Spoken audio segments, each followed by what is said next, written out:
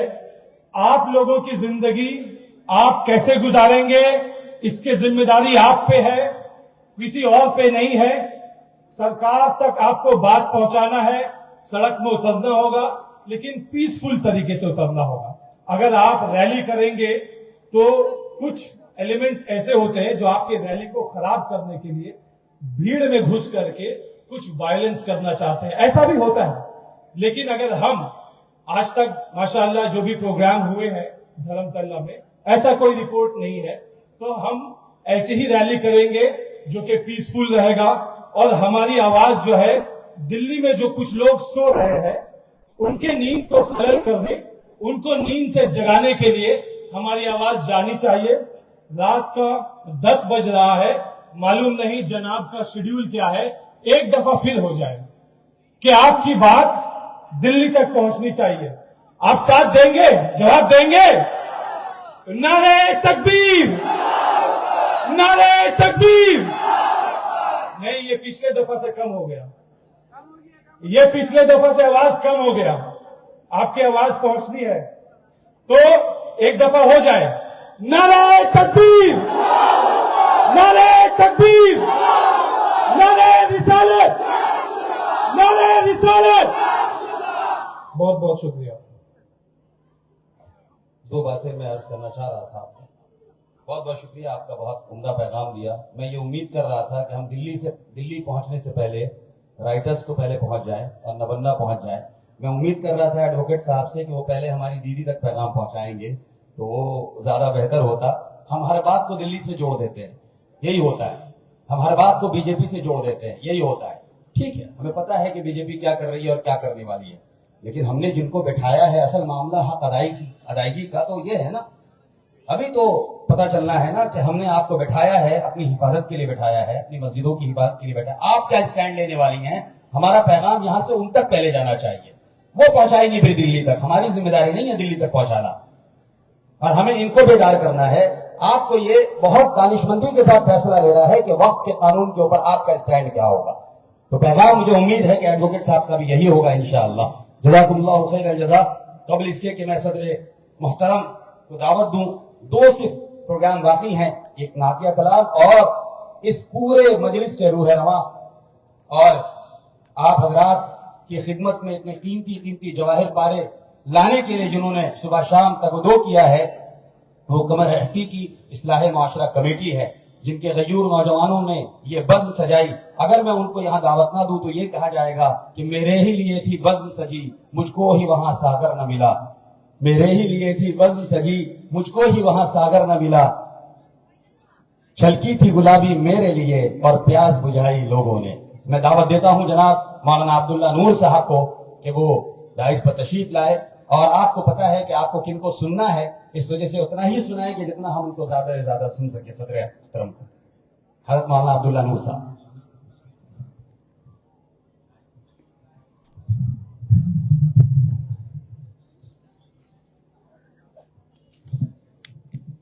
السلام علیکم ورحمۃ اللہ وبرکاتہ. محترم سامعین کرام، اصل میں یہ پورا مجمع جنہیں سننا چاہتا تھا سن چکا ہے، اور اب جن کے لیے مجمع بیٹھا ہے وہ ابھی حضرت والا تشریف فرما ہے. بس کچھ دیر کے لیے ہم آپ کے بیچ میں آئے ہیں کہ سرفروشی کی تمنا اب ہمارے دل میں ہے نا بھائی؟ سرفروشی کی تمنا اب ہمارے دل میں ہے، دیکھنا ہے زور کتنا بازو قاتل میں ہے. وہ قتل کرنے نکلے ہیں، مسجدوں کو مسمار کرنے نکلے ہیں، ہماری عبادت گاہوں کو توڑنے نکلے ہیں. یہ ہم برداشت نہیں کریں گے.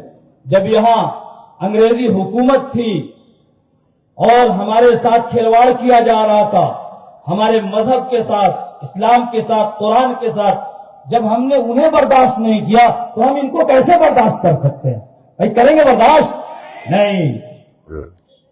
بابری مسجد لے لیا، برداشت کر لیے. 3 طلاق والا بل آیا،